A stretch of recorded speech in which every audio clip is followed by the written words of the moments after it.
Hey, it's Chris, Liege Games. Let's do this. So, February is upon us. And February is coming in like a lion, metaphorically speaking, of course, because it is coming for your wallet hard and fast. Just as things are dying down with Marvel zombies that are trying to make your wallet empty in the first place, this is coming. And this, I told you that this is going to be bigger than January. Now, again, maybe not for you, but I'm looking at it already. Even for me, it's going to be bigger. And that's before all of those smaller projects that you didn't have any interest in all of a sudden pop up and you go, oh man, wow, that actually looks, whoa, where did that come? Why do I like that so much? And so let's talk about the ones that you can at least put on your radar, put on your calendar to know about in the first place to help you budget, because that's what I am. I'm a budgeting service, folks. That's really what I'm used for. So if you like a crowdfunding budgeting service, Liege at your service. Slam that subscribe button if you want to learn more, because I do this every month. And there are a lot. So we're going to get right to it with no preamble. Also, if you want to know some of my preview thoughts on the games that I will be personally having videos on this month as well, check out my Patreon. Exclusive videos every week on there. And I'm done promoting myself. Let's do this. Oh, I don't even need to go very far for the first one, folks. The first one. Can you read that? Yeah, Kingdoms Forlorn. My most anticipated one of February. Edging out a few of the other big names. Into the Unknown, the folks from Aeon Trespass Odyssey, which is on the precipice of being delivered as we speak in the next month or two. So this campaign is very interestingly timed, and it's going to be sometime in February. Let's go to the screen so you can get a little bit more details. Going over to Into the Unknown's actual page here, you can see the massive minis. Unfortunately, spoilers, I don't have any massive minis, but I have one that's kind of cool looking as well, though. Again, I don't have any dragons, but I wish I had a dragon. That looks freaking awesome. And that's the size of things right there. Okay, what is this game in the first place? Tactical dungeon crawl. Cooperative, though, narrative driven. I like the explanation that they say here, solo operative. So you can do 1 to 4. Character building, storytelling, that they've been working on it for 2 years. You go over to the pre-launch page, 3,000 people are already following. Now, that doesn't seem like a ton, but this is one that is sort of flying under the radar, I think, for a lot of people, unless you're on more of the campaign narrative. Into the Unknown is sort of a lesser-known product company at this point, but if Aeon Trespass Odyssey meets or exceeds expectations, they're going to all of a sudden vault up into the much heavier known miniature game companies. So what else do you need to know about this? I'll tell you right now. In this box, I have miniatures, I have standees, acrylic standees, I have many different size cards for towns that you're traversing, I have character boards with different stats, and I have an AI deck and a boss battling deck that determine how these things are going to be interacting with you. There is more Aeon Trespass Odyssey, but, you know, the grandfather of them all, Kingdom Death, influences throughout. It is a board grid-based system, and I have a feeling it's going to have more of a, like it says, narrative, sort of like what I thought Tainted Grail was going to be at first. Only more of a dungeon crawl KDM style, instead of what Tainted Grail is. Now, if you go back over to their website here, I like this, the rogue-like elements, narratives plural for each night that you're going to be having, and I have 4 in this base game prototype. Now, the other interesting aspect they say here is this isn't one of those where all of a sudden you don't care about yourselves, but now you can make the right choice. Nope. You've made your bed, you got to lie in it. And that's going to be in terms of actions having consequences. Influences on the number of choices of the forks in the road going further. Allowing, and you know, this is the other thing. It's going to allow you to fail. And I like these examples. Like, actions have consequences. Oh, informant, didn't save him. Tough luck, not going to find out that secret. It's falling forward, failing forward, if you will. But it's going to cost you. Roguelike elements, but more or less story encounters that are random that will influence your main stories. Meetings, duels, discoveries are just all going to open up, and the stories of the knights themselves are going to intersect. So, I mean, along with the art, along with the style, along with the gameplay of this is, I mean, that's the reason it's my most interested game of February, period. Check out the website below if you want to know more information. I'll have a couple videos, one or two at least, on the day of launch as well. Next up is Tidal Blades 2, Rise of the Unfolders. This is my second most interesting game, to me, most hyped game to watch out for in the month of February. We already know that there are going to be Kickstarter exclusives in the forms of scenarios, but we don't know much about this scenario campaign-driven aspect of things. I'm imagining you'll see a lot of the big players putting out big videos, so again, the information is going to be out there. There should not be a lack of information. There should be a dearth of information regardless. Now, the only thing I have mixed feelings on, again, is it's another heavy-based miniature game. And there are about 3, 4, 5 of these in the month, or in about a month's span, at the beginning of February to the beginning of March, that are all coming out, especially since I already just mentioned at the beginning of the video with Marvel Zombies just ending as well. So that's a lot of money and a lot of plastic, but you know, not as always as much to spread around evenly from that aspect. Now they're going with a very unique combo based grid system with cards, as you can see in the background here, also miniature based.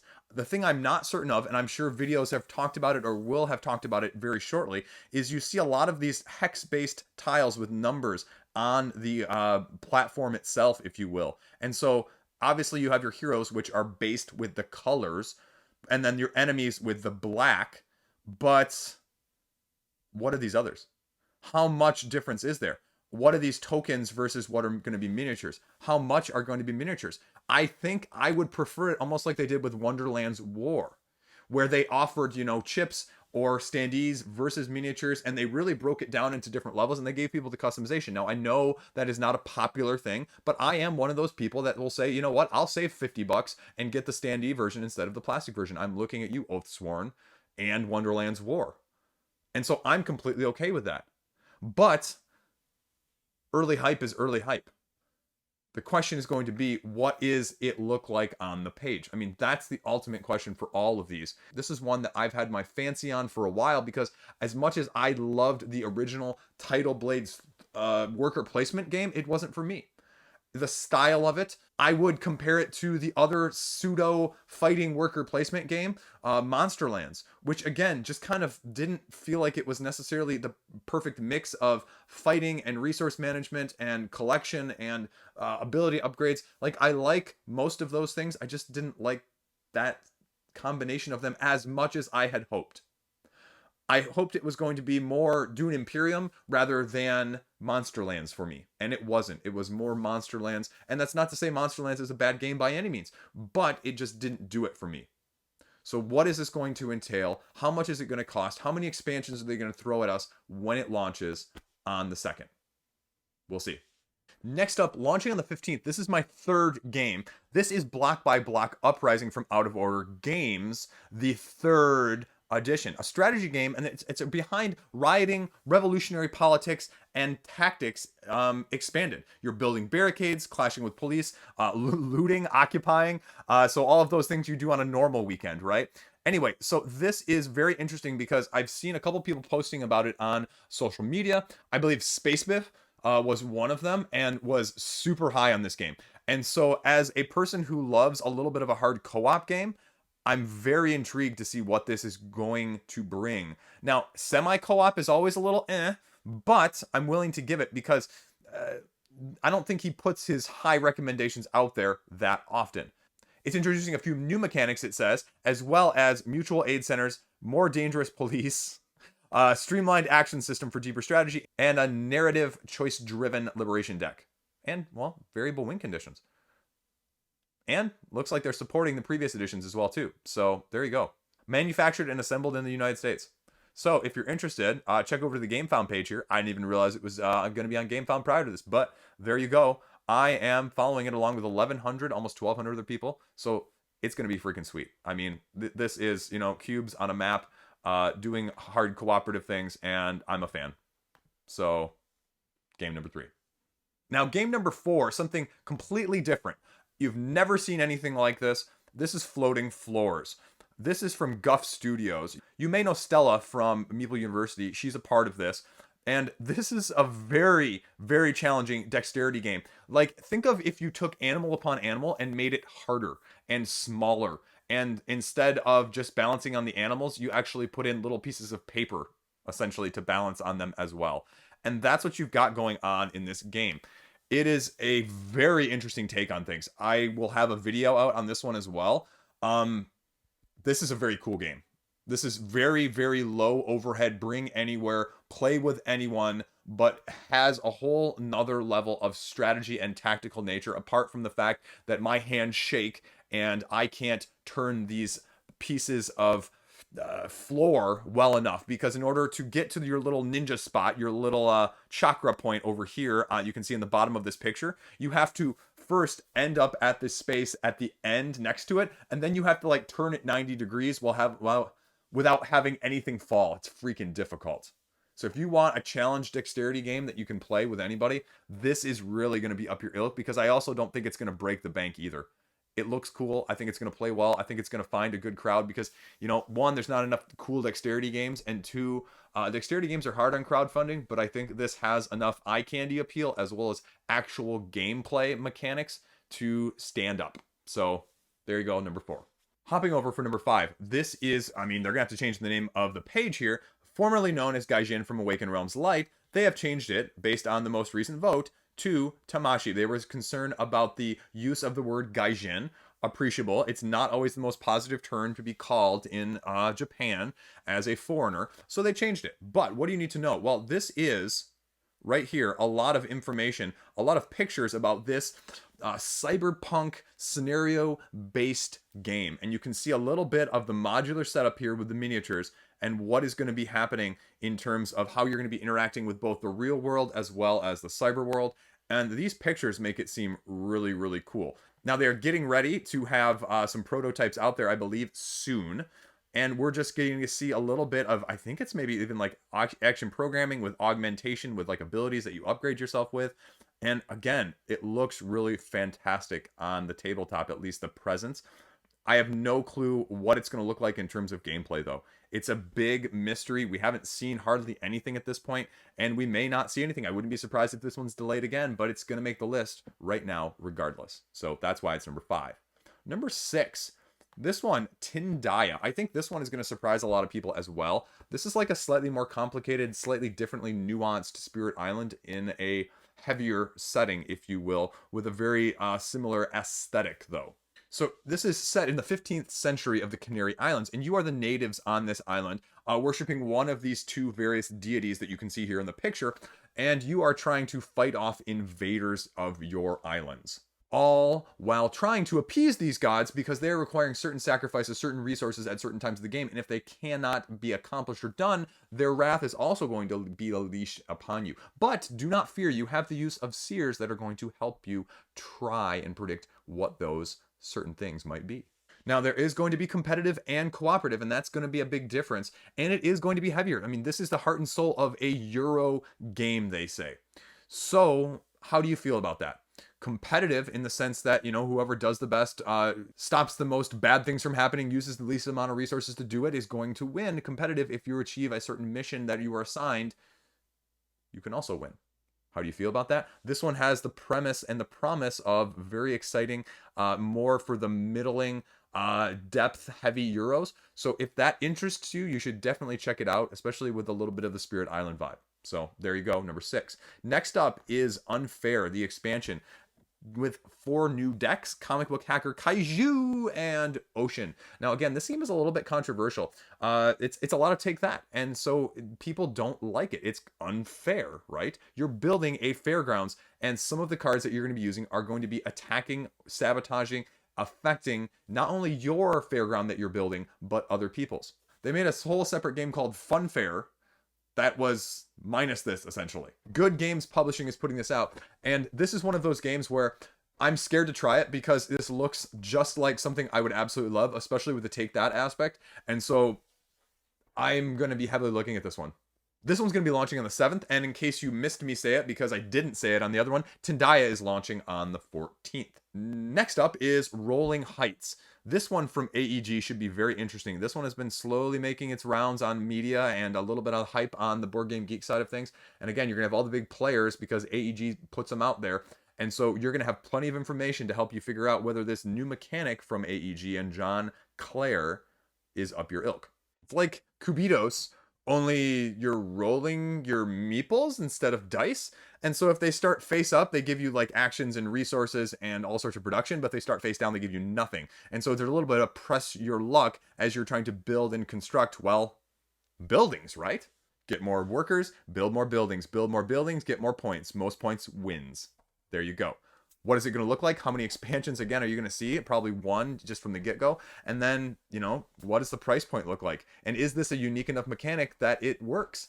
I have no idea. People are liking it, though, at least from the rumors I've heard. So, Rolling Heights will be hitting crowdfunding on the 8th. Now, this next one, on the 22nd, Monster Pit. You may recognize this art and the logo up there in the upper right-hand corner from Elsra. This is a different take-off spin on the Catacombs universe. Now, they say tower defense, but it's not tower defense.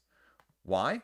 Dice drafting, tableau building, worker placement, solo, competitive, cooperative. It's going to be very interesting because Elzer is known for their wood components and the high quality of this, and you've got more card-driven aspects here, so hopefully the price point will be a little bit lower. I mean, it's one of those, you know, premium games, premium products sort of situations previously with their Catacombs universe, which again is fine. This is very interesting though, because this is set within it, and I'm very interested to see what this can actually bring to the table. Because like I mentioned, you can play just against the game itself, you can play cooperatively, you know, solo or multiplayer in that sense, in either one of those. You can also play one-on-one, one person being the monster, one person being the good guys. You can also play one versus all. And they say there's going to be a long variant and a short variant for each of those modes, which again is very interesting. That's the one problem I have with Catacombs. I love Catacombs. I've got the 3rd edition sitting behind me on the shelf, and it's just sometimes too long for what I want to play. It's a great game, but sometimes you're just looking in the mood for something shorter like Flick of Faith or something of that ilk. So seeing what this can bring to the table and what sort of differences it can provide, especially in this situation, really is appealing. And it's looking like it could be something kind of surprise hit here in February. Next up, we are talking about Captain's Log, which is launching on the 1st. Now, why am I mentioning this game that's a self-published game that you've probably never heard of? They posted on Reddit a few weeks ago, and the heavy inspiration in this 1 to 4 player pirate 4X-ish game is that this was described as the main influence being Xayah. And this was described as Xayah as a pirate game. And so if that intrigues you already, you should definitely be checking this one out. And this hex component that you're going to be putting out in the ocean is very, very unique, and it's very, very interesting to see what they can do with this. But I imagine by the, you know, at least this prototype copy, I think that he said that the designer was doing like answering questions on Reddit, that he laser cut himself, like, and so made it all himself. It's going to be very interesting to see what the price point looks like. It's going to be interesting to see the dynamics. It's going to be interesting to see what sort of market there is, because I have no idea on the pirate side of things. I do not usually find myself very, very attracted to the pirate themed games. I mean, I'm okay with them. I have no problem playing them, but I don't like, it's not one of my wow sort of themes. And so I know that this is for other people though. So it'll be very telling to see what this looks like, especially in terms of price point and support. And I want to put it on people's radar because it's going to be rolling out real soon. Now, next up, we have another one that I am very intrigued by, one that might actually be one of the most possible backings for me actually in February of all of these games, and this is Chang'an. This was delayed. It was supposed to be originally in January. This is sort of an engine builder game set in the city of Chang'an back in the Tang dynasty. It is sort of an engine builder where you taking one of several different actions on your turn. Buying cards, playing cards, getting resources, placing cards on your gates to build your own part of the city up. And it plays in about 45 minutes, they say. And if you heard me say this at all recently, I'm going to say it again here. Accessibility matters. I love me some Kingdoms Forlorn. I love me some Tidal Blades, but they are always not the most accessible games to get to the table on a routine night. And so for something like this, if the price point is right, if I can see the gameplay and what it entails with a rule book, I am going to be very heavily invested in something like this, because that lately has been what's able to hit the table the most and the most frequently with all groups. So that's why stuff like this stays on my radar no matter what. Stuff like Floating Floors from earlier as well. This is launching on the 1st. Now I'm going to give you 5 honorable mentions as just another game you should know about here at the end. First up is Iron Forest, the makers of Too Cool Brain Games. This is literally a dexterity-based multi-level version of Too Cool, where you're having the ability to flick like up and down and cards and just everything crazy along those lines. I think this is going to be very, very cool. I'm not going to be any good at it, but I'm definitely going to maybe try my hand at it. So that's number 1. Number 2 here, Tang Garden Seasons expansion is coming out as well this month. Number 3 here is something you've never heard of called Sum 8. It's a 2-player abstract, and that's why I'm interested in it. Rearrangeable design where you're trying to make circles out of either black or white pieces, and the game ends when nobody can play more, or all the tiles are played, or you just can't move one. So again, very interested in that. And then we have Unsettled, new expansions, new planets, apparently with a reprint in case you missed it around the first time. Last up here, we have 51st State Ultimate Edition, adding a brand new faction. Nah, just kidding. I'm going to give you one more extra. Rogue Angels, Legacy of the Burning Suns, this tactical, cooperative, dungeon crawl set in space. If ISS Vanguard was more of the bigger picture Mass Effect style of game, this is the head-to-head crawl, attack, combat, strategy, tactical fighting aspect of it, set in the universe of the Burning Suns. There you go. That is a ton of games in a short amount of time. A lot of games I'm interested in. I wasn't kidding about it. And there are a couple other games here that are going to fly under the radar that other people are going to be super hyped about as well. So again, if you're interested, follow, stay tuned, subscribe, because I also do a weekly what's upcoming, because stuff changes, stuff gets slotted in, stuff gets slotted out all the time in these. And so I put out a weekly video on every Saturday was talking about the ones that I know about that are coming up the following week. And I go over all of the games that have launched every single week on Friday. So again, I can be your complete source for all the crowdfunding information that you could ever possibly need. Also, if you really want to support me in this endeavor, that'd be super awesome. 1, by smashing that subscribe button. 2, I have a Patreon, and that's super awesome to help out with as well. Last prompt there. Okay, that's it. That's all I got. That's it. It's over. We're done. Fiend. It's February. It's my kid's birthday in like a week, so I gotta figure out what we're doing for present-wise. Kid's asking for Nintendo Switch games.